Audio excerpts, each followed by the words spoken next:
Well, now it is at your girl's recording. Let's go ahead. Let's start with this damn reaction, shall we? Don't watch this if you're afraid to smile or cry. Let's get into this damn video, y'all. Let's do it.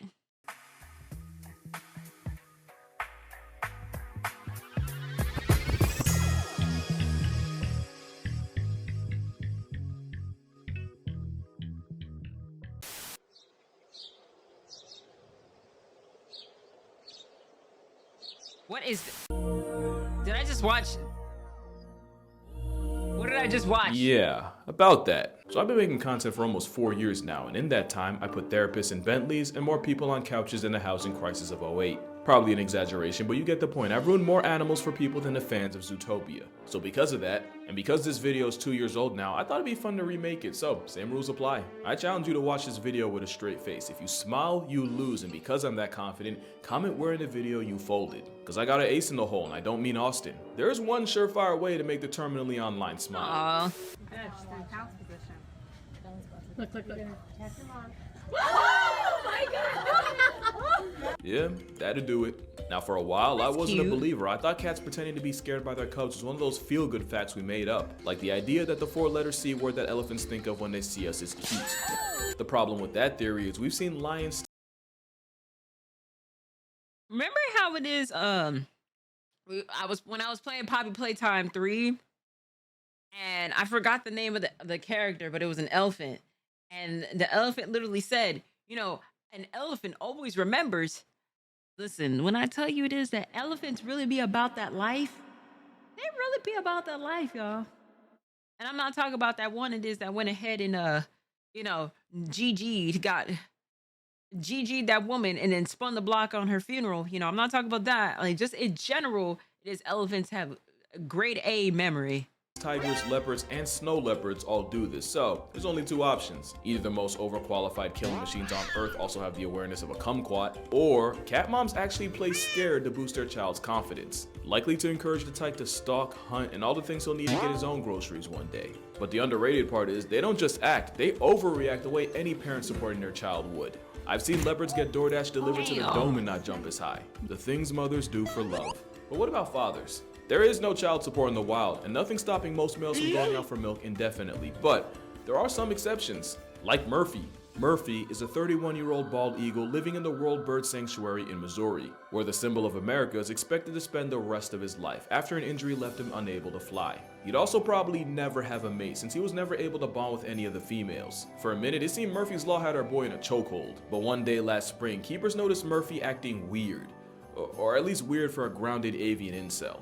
They took a closer look and realized Murphy had built a nest, but instead of an egg, he had a rock that he made his full-time job protecting from not just people, but the other eagles too. Scientists believe that spring hormonal changes had triggered a paternal response in Murphy. In other words, that baby fever had him acting different. But the story didn't end there. A couple weeks later, several miles away, an eagle nest had fallen during a bad storm. And one thing about eagle nests, they're much, much bigger than you think. The fall killed one of the eagle chicks and nests. They're much. Okay. I wasn't expecting this level of okay. Okay. Much bigger than you think. The fall killed one of the eagle chicks and left the other one an orphan. And that's how Murphy got promoted from a rock to a real-life baby. Keepers introduced him with a little eaglet in a safety cage in case Murphy switched up and chose violence. He chose Eagles quite got the it. opposite. He showed genuine curiosity in the orphan and eventually started feeding it completely on his own. And just like that, first-time father Murphy took the chick under his semi-crippled wing and the two bonded. Bro manifested fatherhood. And only a couple months later, Eaglet 23-126 was released back into the wild after being successfully raised by Murphy. And while it's technically bad luck to name a bird meant to be released, Murphy's son still managed to leave with a nickname, Rocky. Speaking of the rock that started it all, Murphy's rock child would be auctioned off with the proceeds going to the sanctuary's food bill. As for Murphy, I'm sure he's enjoying the empty. So you mean to tell me it is? So it wasn't even just one kid, surrogate kid. So you had to get rid of the rock too? So it was a 2-for-1 special, right? W Murphy, but like damn. Did he at least kept the rock? Nest. At least until next spring where he'll probably do it all over again. And speaking of bodyguards for birds, Yeah, next, shit, right. we gotta talk about the Maremma. This cotton-colored canine was bred in the mountains of Italy by farmers to protect their livestock from anything from packs of wolves or bears to even white-tailed sea eagles. But they don't just look like sheep. Maremma puppies are often raised alongside sheep with very little human contact, leading to an overprotective Q-tip that views the entire flock as its family. Don't get me wrong, Maremmas have the personality of a cinnamon roll most of the time, until you give dog Toretto a reason. So in this case, if you flock around, you will find out.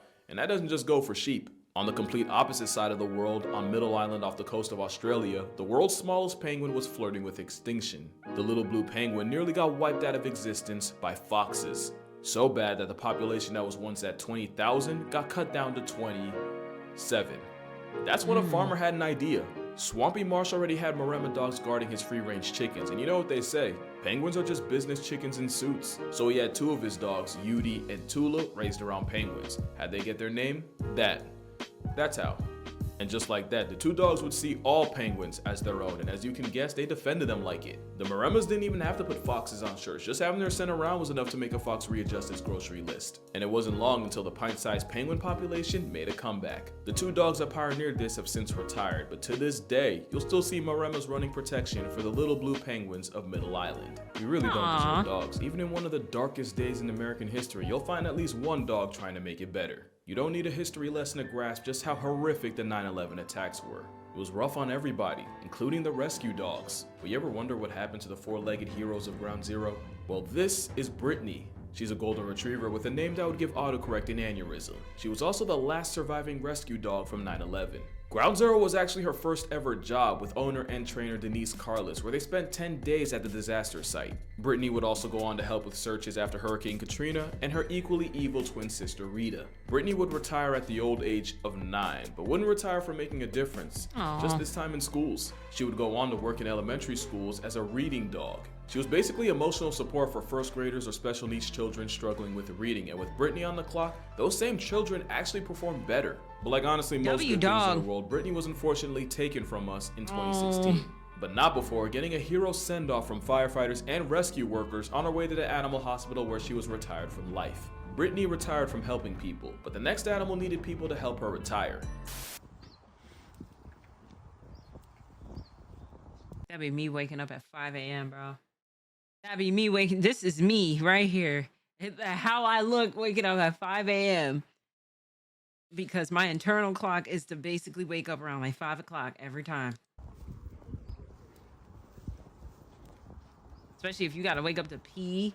So this bear went viral because, let's be honest, if you've worked more than a minute or gone to college at some point, you've been this bear. But her backstory was less relatable and a whole lot less wholesome. This is Chata, and for the first 14 years of her life, she was part of the Ukrainian circus, where she was exploited, tortured, and treated as a prop. Things didn't get much better when she was bought out of the circus because her new home would be a small rusted cage above a garage. That would be cruel for a bulldog, let alone a whole bear. The abuse left her virtually blind and even cost her most of her teeth. Worst of all, Chata is a Himalayan brown bear, an endangered species with only hundreds left in circulation. So long story short, it was all bad for Chata, at least until 2019, when the beaten down bear was rescued and taken to the White Rock Sanctuary in Ukraine. So if she looks like the wrong side of the weekend, it's because she just woke up from a 20-year nightmare. That might actually be the first time she's ever touched grass in her 25 laps around the sun.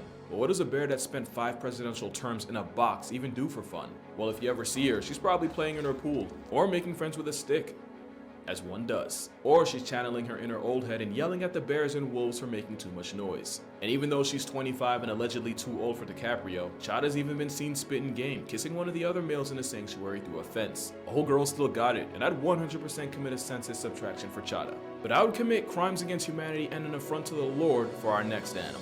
Question, totally unrelated by the way, but you ever wonder what animal was the first time we've ever seen a dwarf in nature? Well, you're looking at him. This isn't editing, this isn't Photoshop. This is an elephant just over 5 feet tall. I don't think y'all are really hearing me. I can look this elephant in the eye. Got a little out of character there, but yeah, not only did biologists in Sri Lanka find this DeVito-built elephant, they really found man's trying to square up with another male. Not to mention the steed of Tyrion Lannister was actually the aggressor. Little guy wanted every ounce of the smoke. Turns out being built like an aggressive footstool makes it really awkward to fight you. And I like to think all the elephants treated him no differently, because even elephants understand sometimes shit happens. My only question is, with dating, right? You think he can reach? I feel like it would take creativity to Kama Sutra and a Pilates class for a female to make it work. I don't know where he is or what he's doing, but if I ever see bro in a Kevin Hart movie, then I can sleep well knowing he's found his purpose. But if there's one animal that needs a movie, it's one that got violated in one of the biggest box office come-ups of all time. I love Lion King, and Simba's revenge arc altered my brain chemistry for the better, but they'll forever catch smoke for having all the homies hating hyenas. In real life, lions steal from the laugh track of the savannah more than vice versa. And sometimes lions take more than just lunch. Generational beef is so on site that lions will go out of their way to blow a hyena's back out and retire both of their back legs. They don't even kill them, they just nerf their quality of life and let time do the rest. And that's exactly what happened here, where this hyena was filmed after a lion left him operating on less than 50%. But apparently last Sunday wasn't the first time a lion couldn't kill a 49er, because that same hyena was found almost a year later, still paralyzed, but still very much alive. Now I couldn't really find a lot of info on him, so that's all we really know. Or at least it would be, if I didn't reach out to the guy that took the video. This is Kathan Moore. He's a wildlife photographer who was kind enough to give me the full story, or at least from what he saw. So here's the full timeline of the hyena that ghosted death, straight from the source. He first saw the handicapped hyena January 8th, 2022 in Kruger National Park in South Africa. He was impressed, but also bittersweet since there was no way he would survive the African bush with a broken back. Except Moore would see the same hyena again in April. Same disability, but otherwise still healthy. But the real plot twist wasn't until he saw him around other hyenas. Kathan watched as the two-wheel drive ran over to a kill and started shoving hyenas out of the way, even snapping at one from behind. The disabled hyena was still bullying other hyenas in the clan and earning his pound of flesh, and Kathan even believes that he was one of the higher ranking members. Kathan would see this middle finger to the Grim Reaper throughout the months before finding him for the last time on the last day of 2022. Almost a full calendar year after seeing him for the first time. According to Moore, he sat with the hyena all day, almost as if he knew. Now, Kathan hasn't seen him since, and while there is a good chance his time finally ran out, Moore also believes that he could have just moved on to another area with his clan. But even the worst case scenario means this dude survived at least a year after getting spine split by a lion. That's a W in and of itself, unless you're a Lions fan. Now, we've talked about some of the weirdest animal team-ups in nature. There's warthogs using mongoose as a spa, a guinea pig doing the same thing except with vultures, and of course, the fact that ravens are a step away from fully weaponizing wolves. But there's another animal duo that nobody... I was hoping Claney wasn't in the chat. That straight to Lions fans is just crazy. Nice football pun. Nice. Oh my gosh, bro. I still will not forget that level of that night where the lion season was done. I had to really check on Claney for the next 24 hours, bro. I got concerned. I'm like, gang, hey, bro, you okay? You all right, bro?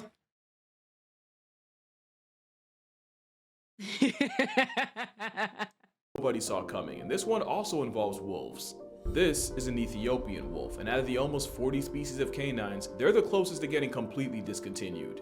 But they found an unlikely ally. This is a gelada. It's really the hippo of monkeys, because even though their dental screams carnivore, geladas have the diet of a lawnmower. Somehow the wolves figured out that their chances of a successful hunt are higher when they do it around the monkeys. In fact, their success rate went from an anemic 25% when alone, all the way to 67% when surrounded by gelada gang. And somehow the same monkeys that run from the mountains when they see a feral or domestic dog are the very definition of unbothered around the wolves. The wolves even go out of their way to make themselves look like less of a threat, switching out their normal zigzag hunting run for a slower, less intimidating stalk. It's believed the grass-fueled geladas disturb rodents and stuff and make it easier for them to get picked off by the wolves. And even though the monkeys are about prey size, in about 8 years of research, there was only one time where a wolf tried to murk a baby monkey. The wolf got dealt with violently and like a predator on a registry was never allowed near the herd again.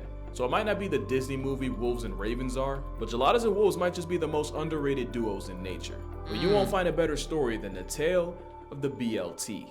The story of a lion, tiger, and bear cub all rescued from a basement in Atlanta and brought to the Noah's Ark Sanctuary. Atlanta? The three had bonded and were inseparable, so they were nicknamed BLT. B for Baloo the bear, L for Leo the lion, and T for the tiger named Shere Khan. Baloo was like the chill older brother and the glue of the group. Leo was the quiet stoic one, and And Shere Khan was easily the troublemaker, but by far the most affectionate. The three were basically conjoined triplets for 15 years until Leo would pass away in 2016 to inoperable liver tumors, and Shere Khan expired in 2018. I'll drop a link to a video with the full story, but a lot of people wanted to know how Baloo was doing. So I asked them, and here's what they said. The last member of BLT is doing well and actually celebrated his 22nd birthday last July. He hasn't been introduced to other animals since Shere Khan and Leo, but considering black bears are solitary, he's probably happier that way. And best believe the star of Noah's Ark gets spoiled with fruitcakes, ice treats, and even bubble baths. They even went and renovated his old clubhouse because Baloo only deserves the best, and when he's not in there, he's enjoying life in his own private personal pool. Low-key, bro living better than me. Right, So living how's Baloo his doing? best life. He's doing how he deserves. Also, his favorite treats are Tootsie Pops and Oreos. That has nothing to do with anything, I just thought it was cool. Speaking of Oreos, what do a parrot, a raven, a seal, and a beluga all have in common? They've all shown the ability to mimic human speech, from conversing corvids to catcalling seals.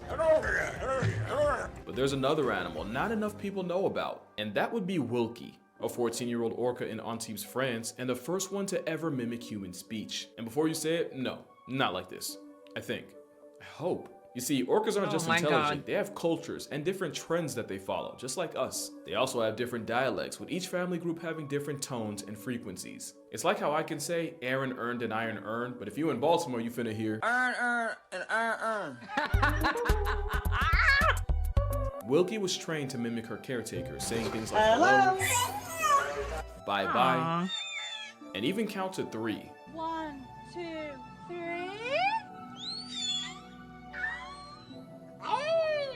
Hey, before you judge them, just remember, they're doing that from a nostril. Damn, on their head. I did It's feel. all fun and games until you're on a boat in a desaturated cereal. Who do you think got the worst accent? Oh, yeah, the worst fucking accent, bro? If it's not Baltimore, I am Baltimore. The way how it is that they pronounce it is Boston. I'm sorry, Boston got it. Boston got it. They got it. That accent is not. It's just not it, gang. It's just not it. I'm sorry. It's the Baltimore niggas. Oh yeah, they up there too. Serial killer Yeah, tells they you do. bye-bye. But like with other talking animals, orcas are just Is mimicking the Toronto? sounds they hear around Listen, them. I haven't heard their Mimicry is a accents vital skill enough. for a lot of animals, but it's also led to one of the most iconic animal pictures of all time. You've definitely seen this viral picture, but you probably No. My thing got some Wingstop on the way. Ooh, with flavor. I don't like this picture, y'all. I don't like this picture. Cause why are the monkeys behind him? They posed up. Why they posed up more than he is? Oh man. Yo, Peg, thank you so much for gifting us up to fan. I appreciate you. Got some spicy Korean wings, Louisiana voodoo fries. Can't wait. Ooh, that do sound good as hell. Nah, this pig got it. don't know the tragic chain of events that led to it. The man taking the selfie is Machu Shamavu, and the two girls behind him are Dakazi on the left and Ndezi. It was taken They in posed Virunga up in the National back. Park, home to up to 1,000. Should have known that was some girlies. Should have known it was some girlies. The way how this is, you know what I'm saying? Really looked at the camera and said, well, hold on. Because I feel like I ain't do it right.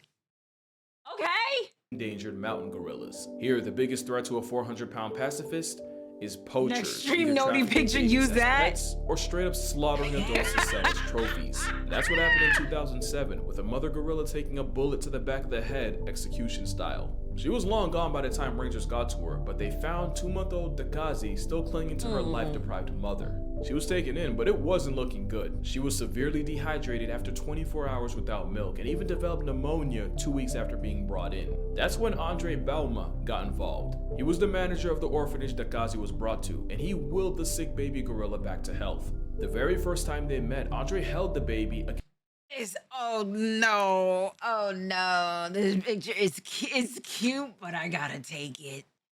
It's cute, but I have to take it. Listen, chat. Look how this baby monkey is looking at him. There's so much love and affection that comes from the little baby. Oh, this is cute. It's cute. Y'all, it's against their cute. chest for warmth and kept her there all night. Unfortunately, the story would only get worse. Barely a month later, another attack cost the park 5 gorillas, and yet another orphan was brought in, this one named Ndezi. Ndakazi and Ndezi were raised together and became not just lifelong friends, but sisters. Not only did Ndakazi see her as family, she saw Andre Bauma as a mother. Gender roles be damned, and the feeling was mutual, with Andre seeing the orphans as daughters. Now, raising children's hard enough, and gorillas are no exception, but Andre actually had a secret weapon to keep the girls in line. Pringles. Yeah, we're not that different. Now, one thing about gorillas is that babies often learn by imitating the adults around them, and with only humans around, the sisters eventually started seeing the other rangers as role models. One day, a ranger noticed he had 2 shadows mimicking his every move, so he pulled out his phone, snapped a picture, and that's how the world got blessed with this. Now, unfortunately, I'm gonna take that picture too. so he pulled out his phone, snapped a picture, and that's how the world got. I'm taking this too. I'm taking this too. I'm taking this too. Got blessed with this. Now, unfortunately, in September of 2021, Ndakazi would pass away at 14 after a long-standing illness, and she spent her last moments in the arms of Andre Bauma. Oh, Yep, no. the same man that held her that night 14 years ago. So where are they now? Ndezi's still alive and well, actually serving as a role model for the younger gorillas in the park the same way her sister did. Mr. Bauma still out there making a difference any way he can. And Matthew, he clearly hasn't slowed down with the selfies. But that's gonna do it for this video. Drink water, hug your parents. Shout out to Lions fans. I know I rag on y'all a lot, but I low-key have respect for you guys. And if it was up to me, y'all'd be the ones in the Super Bowl. Thank you. Shout out to Kathan Moore for helping me with this. Please go check him out and tell him I sent you there. And I'ma see y'all in the next one.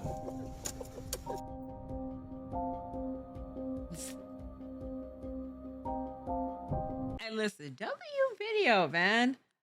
As much as it is, listen, right? Shout out to all the Lion fans that's out there. At least he gave y'all a shout out, Claney. At least it is that he gave the shout out. I can't even be too mad at that. You know? But hey, listen, next year for the next season, you know what I'm saying, football season, like I said, Cleany, I said I would get a jersey. I'll give me a nice Lions jersey because I like that color blue. So, I'll be right there. And if y'all go to the Super Bowl, I ain't got to do too much because I already wear blue as it is anyway. I'm going to be there in support. But hey, listen, shout outs to Casual Geography for another banger. Appreciate you. Shout outs to you. Shout outs to y'all into the chat. And shout outs to you at home. I will catch y'all in the next video. Now we can smile.